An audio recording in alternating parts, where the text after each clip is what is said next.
look who's coming up.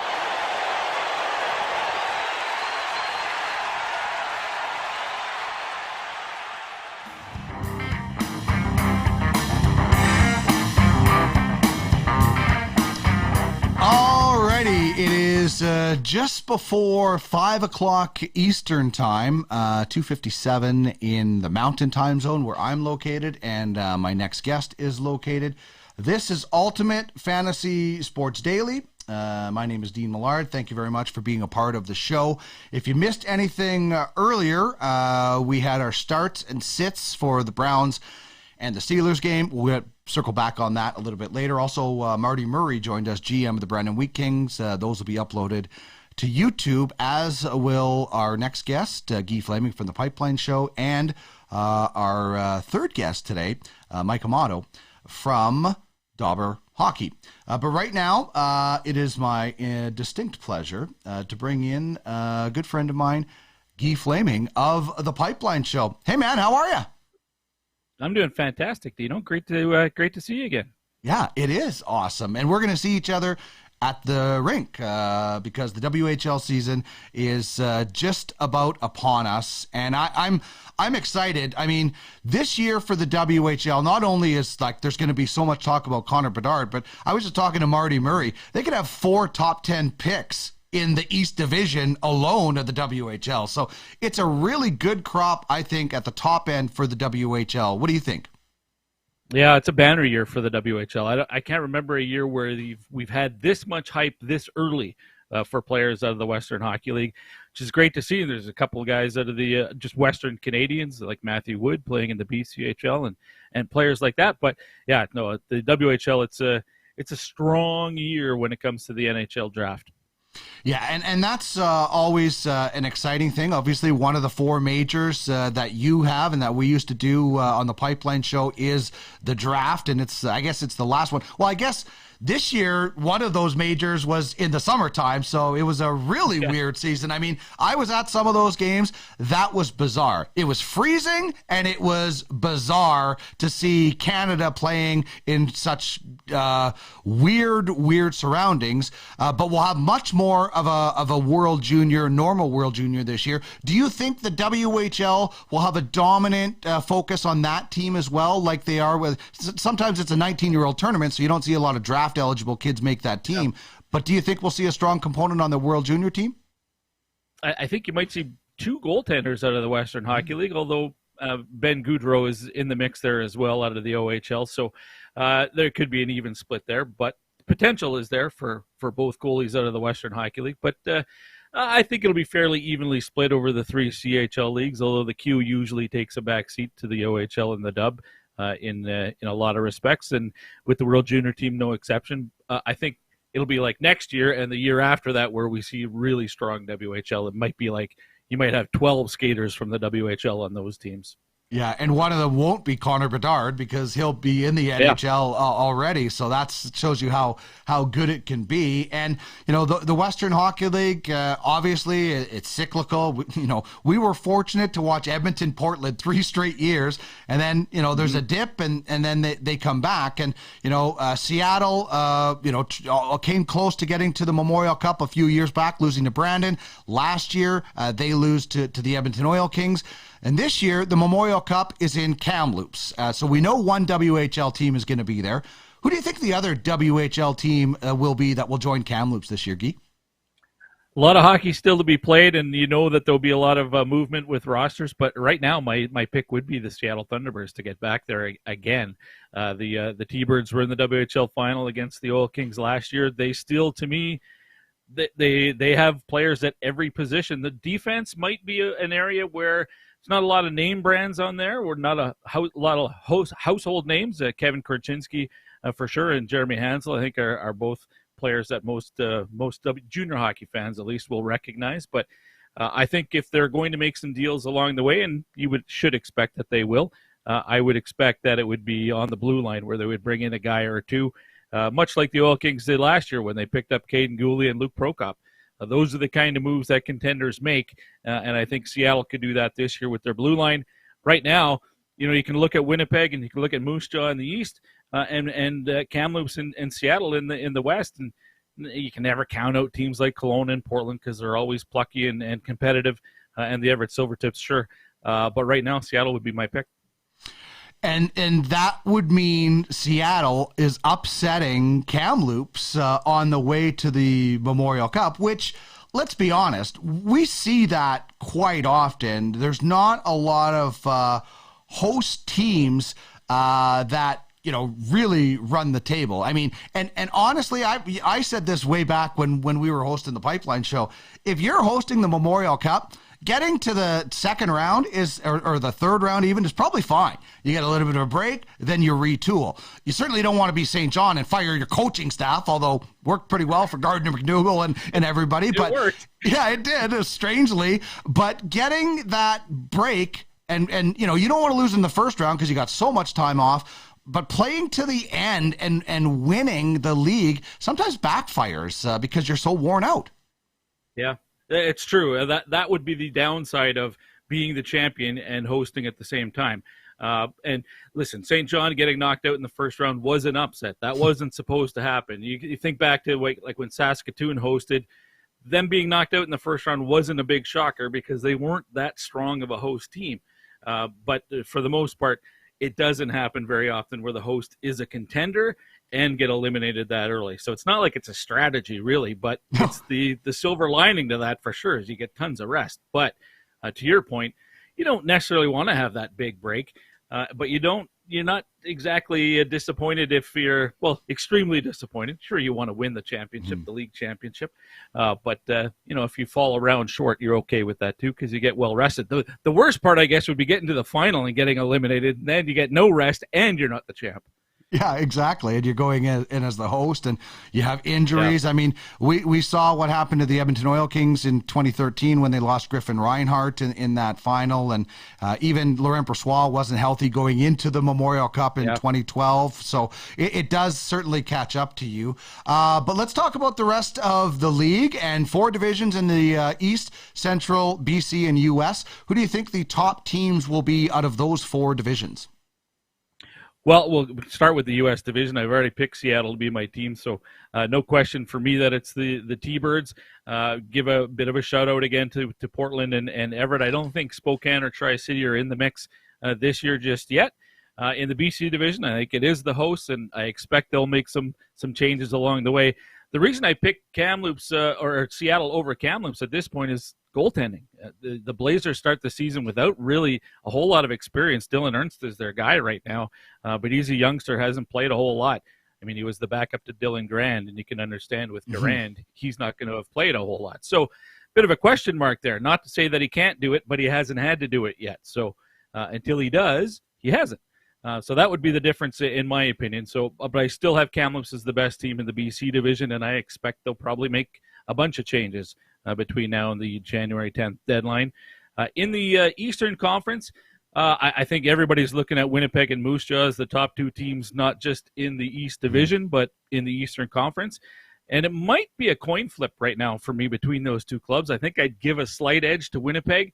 They've got a lot of overagers right now. They've got 4, and they're pretty good ones. So depending on who they keep and what they do with the asset that they get back and where that player ends up, that might change the power structure in the conference a little bit. But I would expect whoever it is that they move out probably goes to the other conference or something like that. But I think it's a 2-horse race right now. But in the Central Division, I think it's a little bit more up for grabs than it was last year when Edmonton was clearly the top team in the division.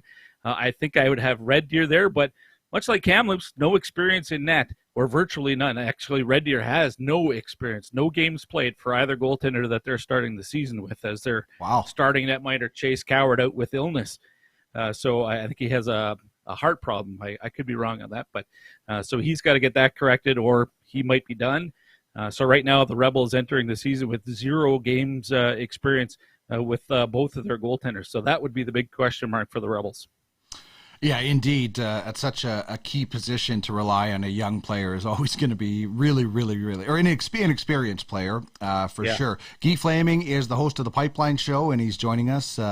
He's also on the Oil Kings broadcasts. And You mentioned it. There's a little bit of uncertainty in some of the divisions, and every year there's always a surprise team. There's always a team that falls to the pressure or doesn't live up to expectations. But there's always a team that maybe outdoes the expectations. Why do you like Swift and PG this year?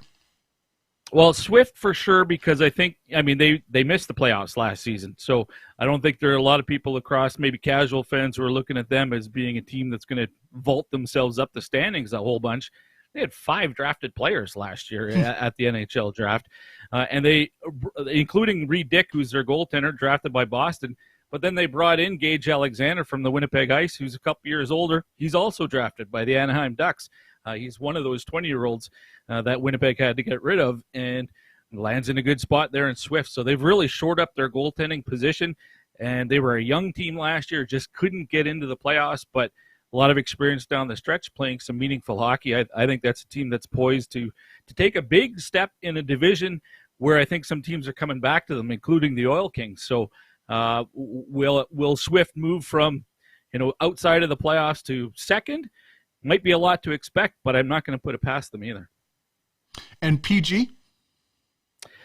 PG I thought they were underachieved last year, and the reason I picked Prince George is almost by a process of elimination, because I don't think there's a whole lot of surprises to be had here. Kamloops and Kelowna are going to be good. Everett and Seattle and Portland are going to be good. That's about it. So of the remaining teams, I'm thinking Prince George is the one that has the most upside, but they've got young players who have to realize their potential, and they didn't do it last year. I think maybe they've got a couple more veterans that they've brought in, guys like Chase Wheatcroft, who's a good player, that might be able to bring out the best in their younger players. So we'll see. Another year under their belt for the Cougars, and maybe that will be the team that finally takes a step forward. All right, so when we talk about potential scoring leaders in the WHL, I always found this so hard to do, because is it going to be a 20-year-old that doesn't miss time for the World Juniors? Is a guy like Conor Bertard going to be able to make up for the time he's going to miss, and lead the tournament in scoring? But I did ask you to pick a guy, and obviously, everybody would probably pick Bedard, so we kind of took him, I guess, out of the equation. The guy you picked, I had such an appreciation for while watching him this summer at the World Juniors. I did not see him enough, and I was so impressed. I thought his motor never stopped, and he was a real key guy. So tell me why you think a guy like Logan Stankovan could be the leading scorer in the WHL. For everything you just said, his tenacity, his work ethic. He's not the biggest guy in the world, obviously, but he never backs away from a competitive area on the ice. He's always driving to the net.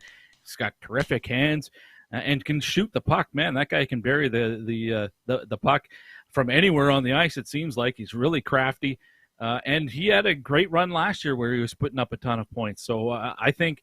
And he is a guy who will be at the World Junior Championship again for Canada. So he's going to have to be one of those guys like Alex Patan in his draft year, or in his draft plus 1 year, I believe, played for Canada and ended up coming back and won the scoring championship, I believe. I might be wrong.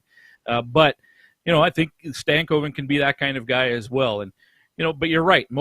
Usually it's a 20-year-old or a 19-year-old that doesn't play on the World Junior team that has a breakout season, and they are the guys who end up leading the league. And Arshdeep Bains last year, perfect example, as a 20-year-old undrafted guy who was that player for Red Deer, and Ben King right behind him in scoring, also with the Red Deer Rebels. So if it's not Bedard, if it's not Stankovan, it's going to be somebody like that.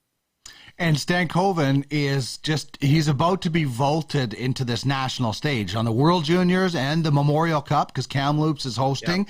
And, every year, you got like Ridley Gregg out of this summer. People were just salivating. And I remember people saying, talking to people, people are going to be really disappointed when they see Ridley Gregg in the NHL. Not that he isn't going to be a good player, but he's not going to be that dominant player of the game every time. He's going to play probably like a second line, third line sort of a role. But Logan Stankovan, I have a feeling, is going to be one of the most popular players not named Bedard this year when it comes to prospects, because he's going to be in both of those high-level tournaments.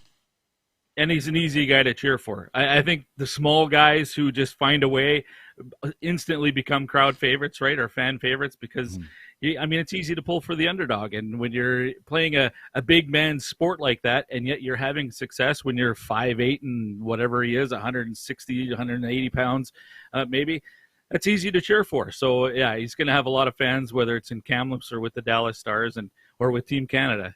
He's going to be a fun player to watch. And I'm so glad that the conferences are crossing over this year, because it's been since 2019 since we've seen teams in Edmonton from either the BC or the U.S. division. Finally, we'll get to see the Kamloops Blazers and Logan Stankovan here in Edmonton.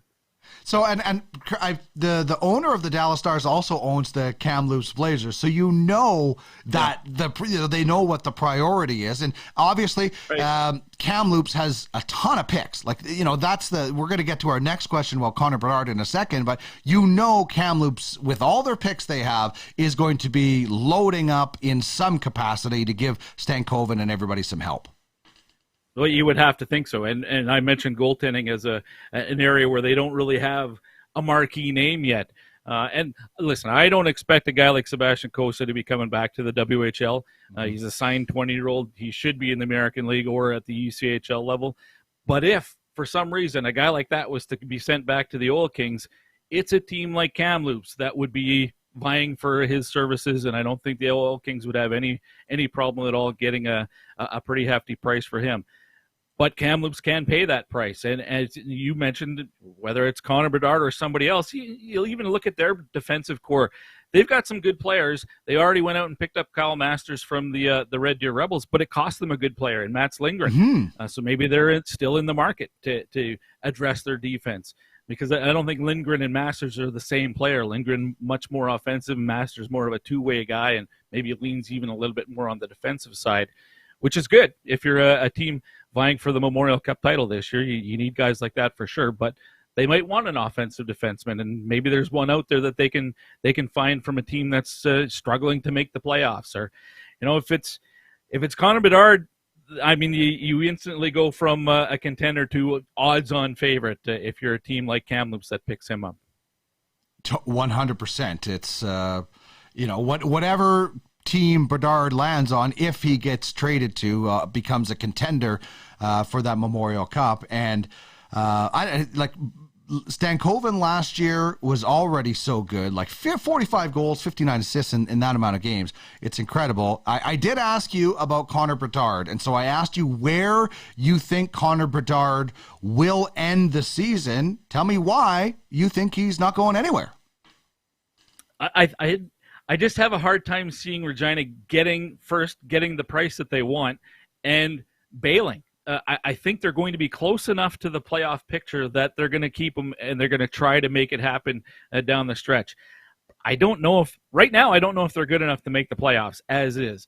They did pick up a pretty interesting import player in Suzdalev. I forget his first name, but he's I believe a Washington Capitals prospect. He's got a lot of skill. So we'll see what he does with them. They've got some other players. Tanner Howe's a terrific young player. So I think they're better than they were last year, but they weren't good enough to make the playoffs last year. So I think they will take a step forward if they're in the mix at Christmas time and before the trade deadline. If they're in a possession of a playoff spot or even just outside of it, I think they'll keep them. And that might be the wrong move in the long run. We've had this discussion in the past. I know Rod Peterson was on your show, and I saw him talking about it too, and used the example of Jordan Eberle and Colton Tubert. And we had that conversation with Brent Parker way back then, right? About, why don't you trade those guys and better your franchise for the future? And his point was, there's also something to be said about a star player starting and finishing his career with your franchise. And for those reasons, I think Bedard stays in Regina. Yeah, I just can wholeheartedly disagree with that reasoning. I understand it. It's kind of cool, but in the end of the day, cool's not getting into the playoffs in 2 years. This Regina Pats team, in all seriousness, they should have been contending last year with Bedard. They've had him for 3 years, so this should have been happening last year. The concern I have is the amount that they're going to have to get, in my opinion, to get to the Memorial Cup is going to set them back so long, whereas trading Bedard is going to set them up and hopefully properly build it. But again, I go back to the fact that they've this is not the first time they've tried to build around star players. So I just don't think, like, I think it's going to cost them so much to get anywhere close to where Kamloops and, as you mentioned, Seattle or Moose Jaw or Winnipeg is going to be. So for the sake of the franchise and long term, I would be dealing him. I understand the cachet of having a guy like Bertard being a pat for life, but that doesn't get you in the playoffs. And honestly, when if Conor Bertard goes, well, he is going to the NHL next year, how good are the Pats going to be? They're already not a playoff team with him. So how bad is it going to be unless you can, turn that around right away? Yeah, I don't disagree with you. Your question to me was, where do I think he'll be, not what I do with Conor Bertard. I'm with you. I would trade him too. What's another interesting tidbit is you think of all the exceptional players, all the players who are granted exceptional status, only one has won a league championship, and that's Joe Veleno. Wow. Exceptional players don't really benefit the team that drafts them. Because you got to be so bad to be in a position to get them that by the time they're, your team is, he gets drafted first overall, probably, most often, except for Logan Day, and Joe Veleno. And Shane Wright. They're immediately into the into the NHL the next season, right? So your junior team hasn't got to the point where they're contenders yet. That's a wild stat. Yeah. That's impressive. Numbers, man. So numbers start coming at me, and I get all nervous. So that's a bit of an inside joke, but listen, I get it. Especially you've sold tickets, and people freak out and stuff. But I think you have to look, and I think John Paddock said he's going to be a Pat for life. I don't know why you would say that. I don't know why you would paint yourself into the corner, because it's just going to come out, but. I get it. Sponsors, I get the cachet. Like I guess so. And there is something to be said about that, right? If you trade Bertard, and just imagine what the circus, if Bertard isn't traded by the time the World Juniors comes around, that's going to be a circus in Halifax or wherever the camp is going to be in the tournament is, because we've seen, remember we were in Calgary when Brad Marchand was getting traded to Halifax, I think. So it's always a circus. That's just going to make it even more if he's still in Regina. And especially if the Pats are, exactly. If they're not in the playoff picture at that point, it will be, it'll be crazy. Yeah. Okay. So quickly, you said the conferences come in here. Who's somebody you're looking forward to seeing at Rogers? Obviously, Conor Bertard and Jagger and like all the guys from the East. But from the other conference, who's somebody specifically, like maybe a Stankovan we talked about, that you're really looking forward to seeing at Rogers this year? Stankovan would be the guy that I'm most excited to see with the Blazers. And again, I think the Kelowna Rockets are going to be good. Andrew Crystal is a nice young player, also draft eligible this year. And with the Vancouver Giants, local product here from St. Albert, Zach Ostapchuk has had a terrific second half of the season and was one of the leading scorers in the playoffs, even though they didn't get out of the second round. So the Vancouver Giants will have some interest here locally for those two guys. Outside that, we're not going to see the U.S. division up here. It'll be the Oil Kings going down there this season. So unfortunately, we won't get to see those players again this year, which is weird because think of it, it'll be 4 years then, and a lot of those players played their entire WHL career without actually coming to Alberta. It's crazy. That is weird. I guess COVID put a hold on a lot of that, but COVID. Yeah. All right. Well, we're excited because hockey is here again. I got the shirt on. Can I just have hockey tonight and hockey tomorrow night at Rogers? I can't wait to see you at the rink again. Hopefully it's not as cold as it was during the summer because, holy man, was it cold. It probably is. And it's just going to be fun to be back in the rink again and watching some good kids play hockey. Thanks so much. Tell the fine folks where they can find what I call the preeminent prospect show on the planet, The Pipeline Show. I like that. It is thepipelineshow.com, and anywhere you get your podcasts from, you can find it there. Just search it up. Awesome Easy stuff. As that. As usual, my man. Thanks so much. We'll see you at the rink. Dean, it was great to see you again. Great to chat. Go have an Asian box. All right. Oh, he just has to send me off. At this point of the Pipeline Show, I would be leaving the studio, leaving Guy all alone because I would be laughing so hard. So I love it. We had so much fun on that show, the Bogosian Cup. I can't tell you what that means either, but it was fun. It was really, really fun.